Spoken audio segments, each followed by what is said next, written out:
प्यारे विद्यार्थियों, आओ हम नाइन्थ क्लास का मैप वर्क करें जो कि CBSE द्वारा निश्चित है। इसमें वर्ल्ड वॉर 1 और वर्ल्ड वॉर 2 में कंट्रीज़ और ग्रुप भी आए हैं, तो आपको कई बार समस्या होती है। आओ सबसे पहले अलाइड पावर याद करें। अलाइड पावर को याद करने के लिए बस छोटा सा ट्रिक्स है, FEAR याद कर लो, बस हो जाएगा। ये F जो है सेकेंड वर्ल्ड वॉर में फ्रांस का फ्रांस रहा, E जो है इंग्लैंड का UK बन गया था, अमेरिका का USA बन गया था और रशिया का USSR बन गया था। बड़ी बारीकी से मैप को देखो, अपने दिमाग में केवल फियर शब्द को रखो और दोनों वर्ल्ड वॉर में अलाइड पावर को याद कर लो। तो मुझे लगता है कि आपको ये ट्रिक अच्छा लगा होगा। देखो, अमेरिका, रशिया, इंग्लैंड, ये तो आपको पता ही है। ये वर्ल्ड वॉर 1 का अलाइड पावर का मैप था। बड़ी बारीकी से देखो, ग्रीन कलर को देखने का अभी ज़रूरत नहीं है, केवल अमेरिका को देखो, रशिया को देखो, फ्रांस को देखो, इंग्लैंड के साथ फ्रांस को देखो। बड़े अच्छे से आपको ये 3 मैप याद आ गए होंगे। इसमें एरो लगा होगा और उसी से आपको बताना होगा। तो आपने बहुत अच्छे से world war 1 France, Italy, America और रशिया देखा। आओ हम दूसरा देख लेते हैं। वर्ल्ड वॉर 2 फ्रांस, फिर वही इंग्लैंड का बन गया UK, USA बन गया अमेरिका का और USSR। बड़े बारीकी से देखो, इतनी बड़ा देश रशिया के टुकड़े हो गए थे 1991 में, तो फिर ये USSR बन गया था।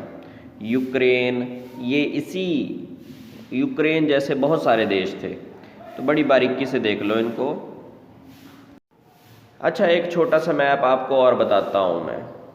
ये कई बार फ्रांस का मैप आता है 9th क्लास में और पूछा जाता है भाई ये जगहें कौन सी हैं, बस एरो लगा होता है और ABC लिखा होता है। इसको याद करने के लिए तरीका, PNB यानी पंजाब नेशनल बैंक और M मतलब मेरा अकाउंट है पंजाब नेशनल बैंक में।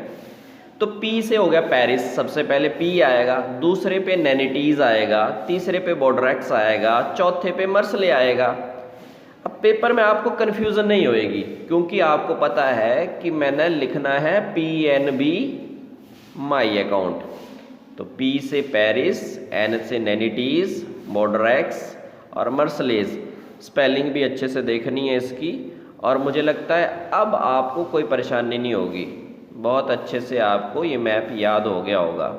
बस मैप के लिए छोटी सी प्रैक्टिस की ज़रूरत होती है, एक बार करें। अच्छा बच्चों, हमने तो एक कर लिया था अलाइड पावर, अब हमें दूसरी पावर भी देखनी होगी क्योंकि लड़ाई तो 2 पावर्स के बीच में होती है। चलो आओ देखें। पहले तो इस प्रॉब्लम को सॉल्व कर लो कि central power first world war में थी कि axis power world war first में थी।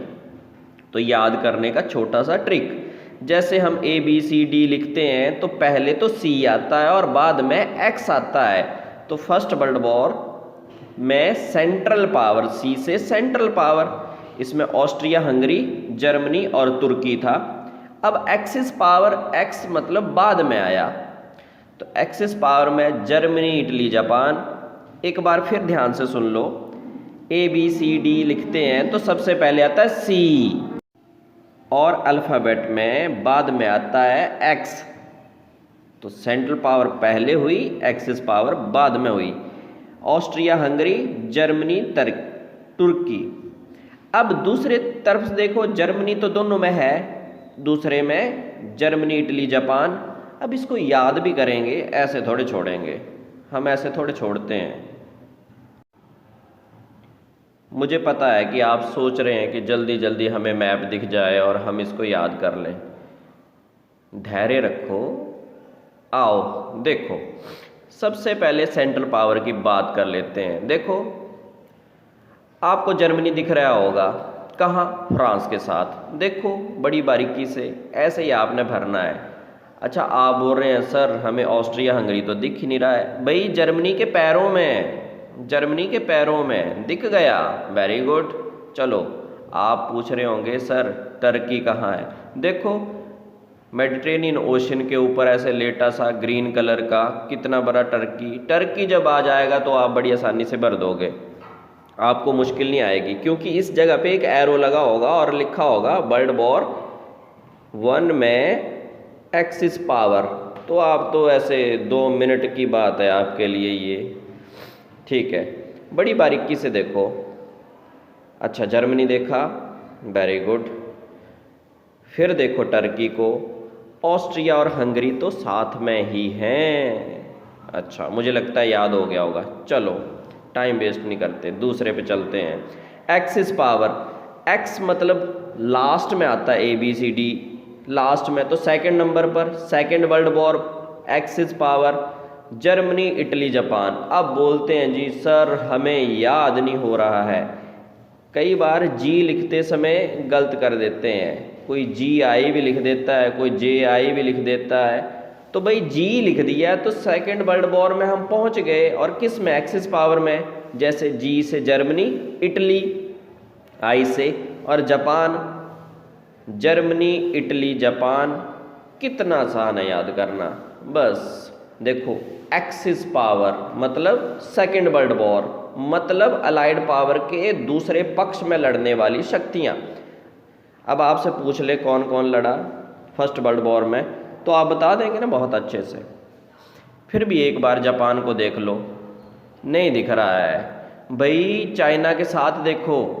अच्छा जहाँ पैसिफिक ओशन लिखा है वहाँ देखो छोटा सा जापान। अच्छा जहाँ रशिया ख़त्म हो रहा है ईस्ट की तरफ, वहाँ देखो छोटा सा जापान। 3 ही तो डॉट लगे हैं। अच्छा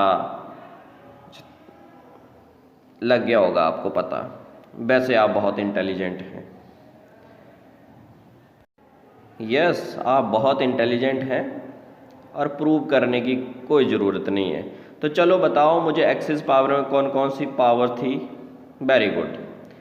चलो एक छोटा सा मैप एक और आता है कि जर्मनी ने इनिशियल गेन कर दिया था। अब जर्मनी ने तो फर्स्ट वर्ल्ड वॉर में, सेकंड वर्ल्ड वॉर में तो बहुत पावर दिखाई थी, तो कुछ देशों पे इसने कब्जा कर लिया था। आओ देखें कौन से देश थे जहाँ पर इसने थोड़ा इनिशियल गेन कर लिया था, थोड़ा दबाव डाल लिया था।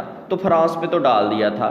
फ्रांस के सिर के ऊपर था बेल्जियम, और बेल्जियम के सिर के ऊपर है डेनमार्क। देखो बराबर देखो। आप बोल रहे हैं सर याद कैसे करें? भाई FD लिख दो, ये F और D लिख दो डेनमार्क के लिए, और B मतलब मैंने बनाई। सर FD तो याद हो गई, दूसरे वाले तो पता नहीं चल रहे हैं। क्यों नहीं पता चल रहे हैं भाई? बहुत आसान है। देखो बेटा LPG तो तुम्हें याद है, बस LPG याद हो गया तो दूसरे वाले हिस्से भी याद हो गए। देखो L से लुथेनिया, P से पोलैंड, S से स्लोवाकिया और A से ऑस्ट्रिया। अब क्या दिक्कत रह गई? तो पहले तो FD कर दिया आपने बनाई, F से फ्रांस, D से डेनमार्क, बीच में आ गया बेल्जियम, याद हो गया आपको बड़ी आसानी से। और दूसरी तरफ तो LPG लिखा, L से लुथेनिया, P से पोलैंड, लुथेनिया के नीचे पोलैंड, LP, फिर G से LPG लिखा, G को तो ऐसे ही छोड़ दिया हमने, S और A स्लोवाकिया और क्या? वेरी गुड ऑस्ट्रिया, ऑस्ट्रेलिया नहीं है ये, ऑस्ट्रिया है। तो AS याद कर लो, आपके नाम भी होते हैं A से, और आगे शर्मा लगा हो, सहारन लगा हो, ठीक है। तो लुथेनिया तो याद होना चाहिए, ये कभी रशिया का हिस्सा हुआ करता था। बट जर्मनी ने जब इस एरिया में पंगा लिया है तो जर्मनी को तो मुंह की खानी पड़ेगी। अच्छा फ्रांस के बीच में कौन सा है? जर्मनी है। देखो कहाँ कहाँ जर्मनी ने दोनों हाथों में, तीनों हिस्सों में लड़ाई कर ली। ठीक ये गलती होती है, तीनों हिस्सों में, चारों हिस्सों में लड़ाइयाँ नहीं करनी होती हैं। यही लड़ाइयाँ तो कहीं ना कहीं हार का कारण बन गई। किसकी? जर्मनी की। क्यों? फ्रांस से भी पंगा ले रहा है, बेल्जियम से भी ले रहा है, पोलैंड से भी ले रहा है, डेनमार्क से भी ले रहा है, ऑस्ट्रिया से भी ले रहा है, स्लोवाकिया से भी ले रहा है। तो ऐसा नहीं करते। अगले मैप में हम जियो का मैप करेंगे। धन्यवाद। प्यारे विद्यार्थियों, मैप की रिकॉर्डिंग समय मैंने कुछ गलतियां की हैं। आपने मुझे बताना है कौन कौन सी गलतियां, कमेंट बॉक्स में लिखें। हाँ ठीक है, धन्यवाद।